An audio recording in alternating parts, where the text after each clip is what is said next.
talks I've heard, it's all very righteous, it's all, I go up into my room and I do this and I do that and I do the other, and it all sounds very, and then you come away feeling a bit, oh dear, I'm a bit rubbish. But Jesus did go and find somewhere, and other people in the Bible did. They just went on their own. Some people do it who don't have a faith. They call it communing with nature. They commune. They just go and have some wordless conversation and feel very good when they look at scenery. And they commune. And I think being on your own can make you feel lonely, and it can make you feel sad, and it can make you feel as if you miss people. So being on your own out of itself can be good or can be not good. It depends what you're doing in your heart and mind when you get there. It has to be an active communing with whatever you're going to commune with.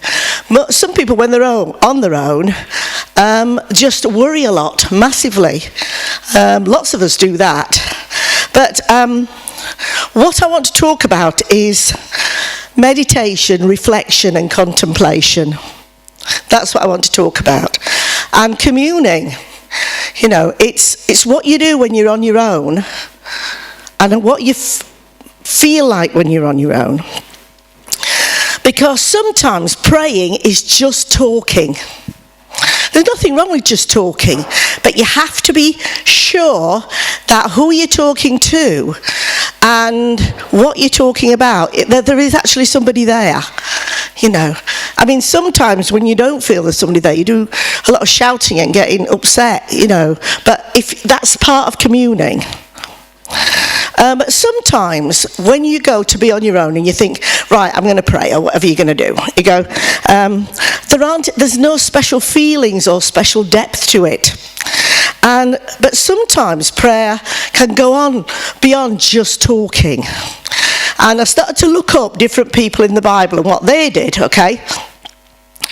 So when Jeff was talking about it, was saying Jesus went and all night he was praying, and he was saying, I wonder what he was doing, I wonder if he had a good night's sleep.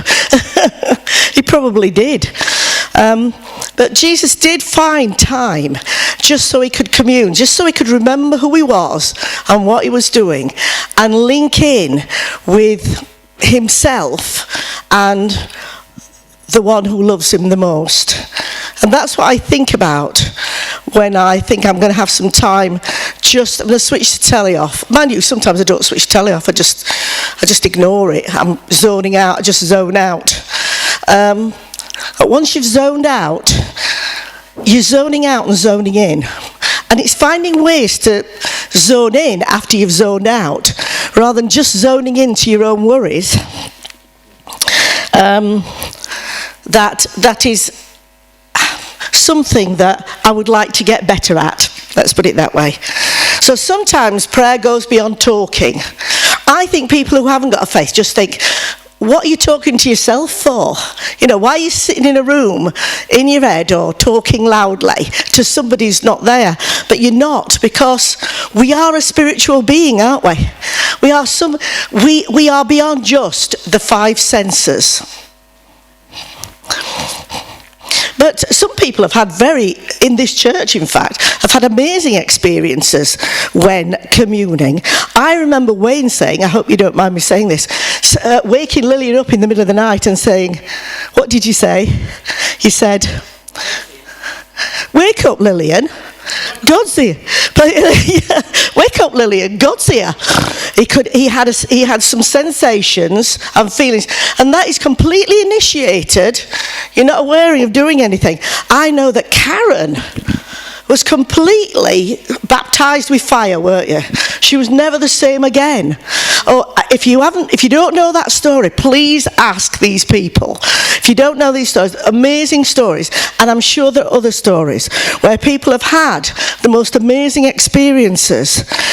So sometimes prayer and sometimes God's presence is accompanied by strong thoughts, ideas, feelings, and passions.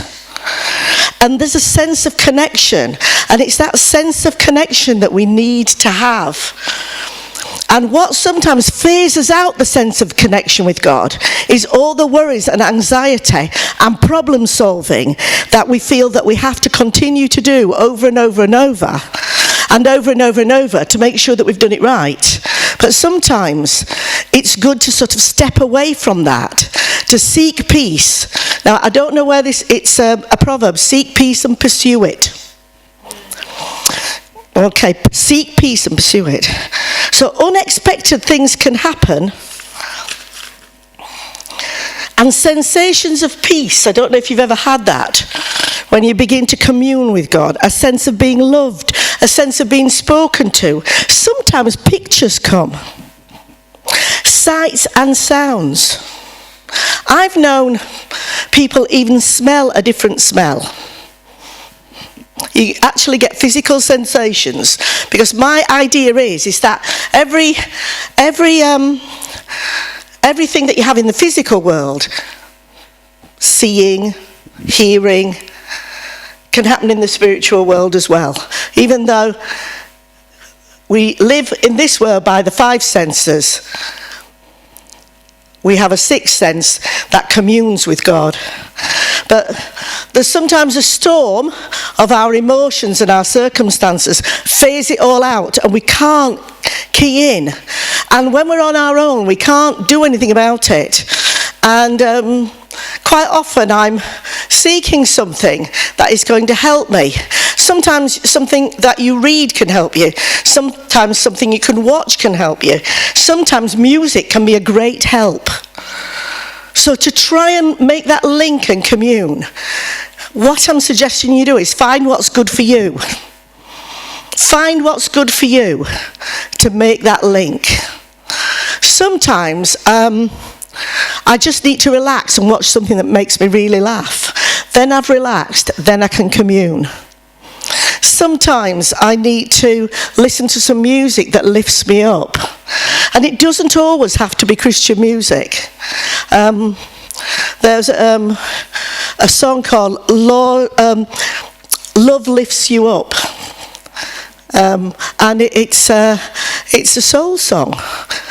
Your love, it lifts me up. And sometimes these songs can lift you up.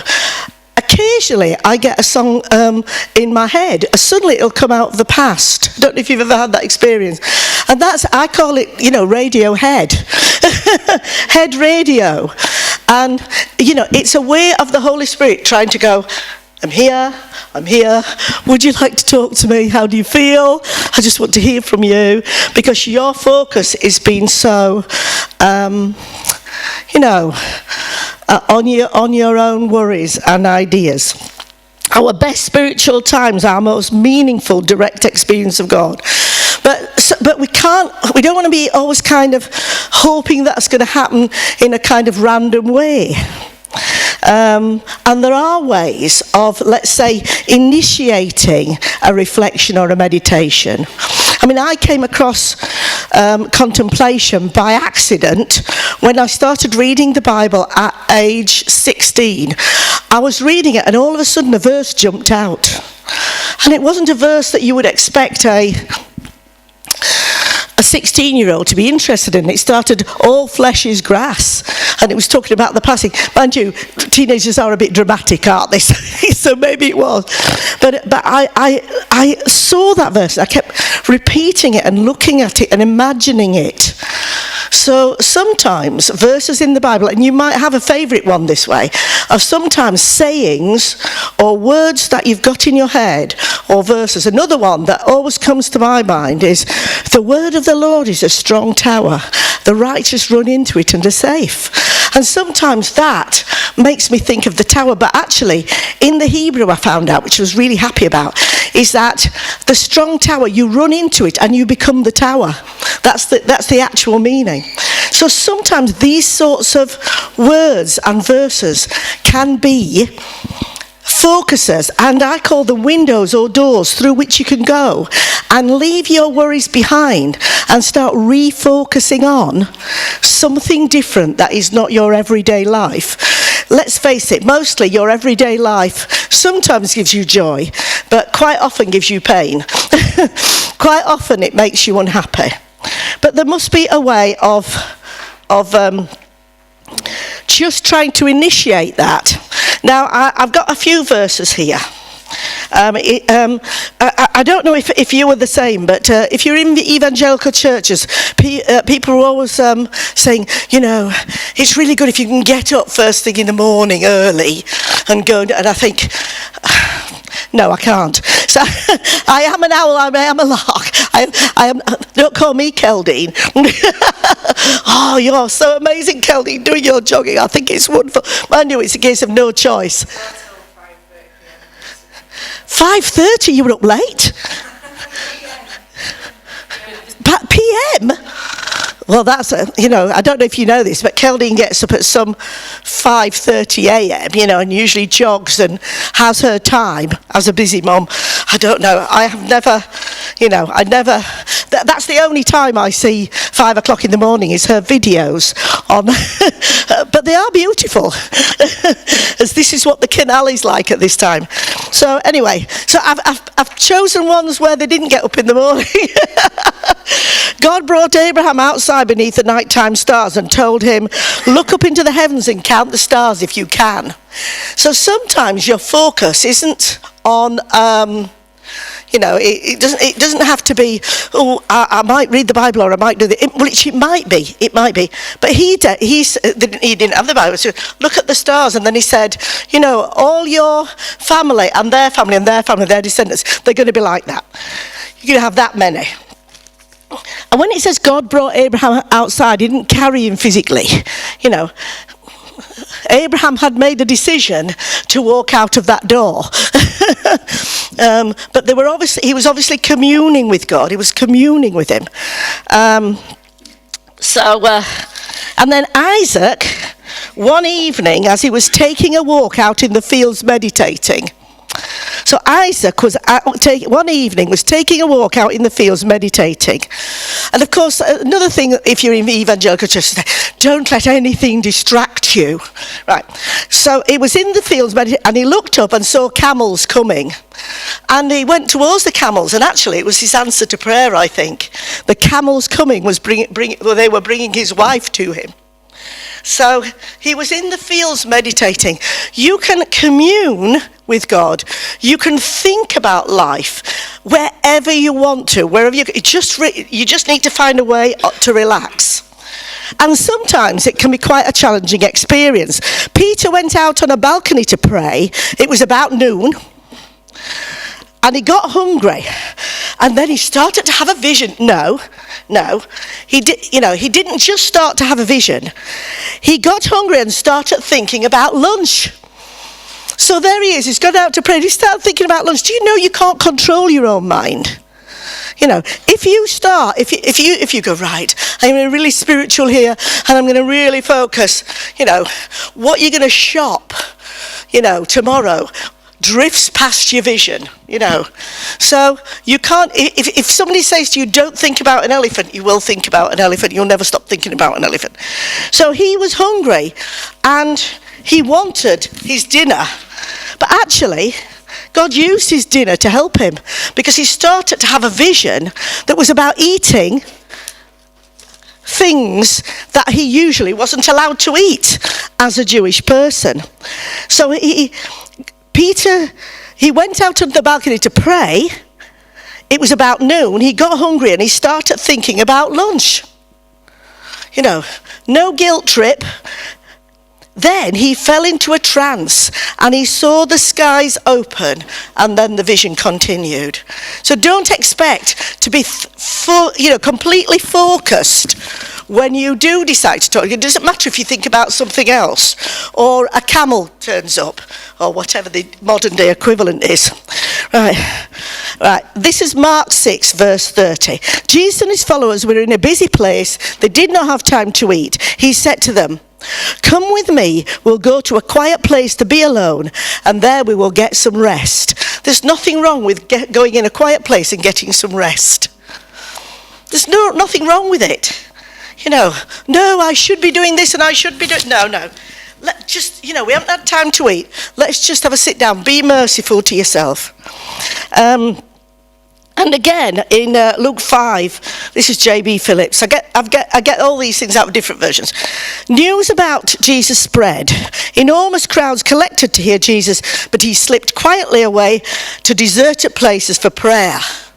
But when he was there, I dare say he was also thinking about dinner, other things, just like everybody else does. Because he was communing. He was starting to not let all the demands on his life, not let them distract him. He wanted to go deeper. Just like Peter, he fell into a trance, but first of all he thought about dinner and he was quite hungry. And I think while dinner was being made, so he didn't ignore the physical environment, while dinner was being made, he continued with that while dinner was being made. I noticed he didn't make the dinner. Did you notice that? Somebody else was making the dinner. It doesn't matter what comes into your mind, God will use it. God will use it, and he might speak to you about it. Now, I know that many groups of people in different religions use meditation as a power force for them, which is a very positive thing. I have a nephew, he's Buddhist. He teaches meditation, that's what, or rather he used to. He has a job, different job now, but he was a Buddhist priest and he taught meditation. And he taught people to try and ignore what was happening around them and focus on a peaceful feeling. And how to get yourself out of yourself a little bit. I think it's possible that in any religion people want to put themselves in a less worrying place. But I think when we commune, we want to connect with the one who loves us the most. When I became a Christian at 16, I said to myself, I want to know the God who really is, not the one that people talk about. I want to know. So to know him is why I would want to commune. Not just to be peaceful, though big bonus, to be honest. So I think living a reflective and meditative and contemplative life, can use whichever you like, reflecting on yourself, reflecting on your life, and reflecting on your relationship with God is something that is an aim. Contemplation means to muse, to ruminate. Meditation is an ambient state where you're completely relaxed and you're able to think in a heightened sense, in a heightened way. I know that Julie went on a course, didn't you, a weekend, and they did an activity there, didn't they? I mean, they said, here we're going to do something together, and it was, what did they call it, Julie? Can you remember? Yeah, it was called Water into Wine, and I think the idea is to improve life for yourself, wasn't it? And that meditation, what was it called? It was an Ignatian meditation. So that's a Christian kind of meditation, and they gave them an example of how to relax. And it entails imagining in your mind. That's not easy for everybody. Not everybody can do that, by the way. But imagining in your mind and trying to fully focus on something that someone is talking to you about in order to take you along some steps that will help you to commune or meditate or reflect on God, to make a connection. Now, I know that in Master Giovanni's church that they've done some teaching on this. So I went onto his website and I watched what they were doing. And he makes reference to Jewish meditation. Jewish people have a big meditation tradition. And again, it's communing with God. It's about communing with him. So although we can just talk if we want to, sometimes it's good to just talk because you can get it off your chest. There's nothing wrong with that. Nothing wrong with just shouting and talking and going, I really need this to change.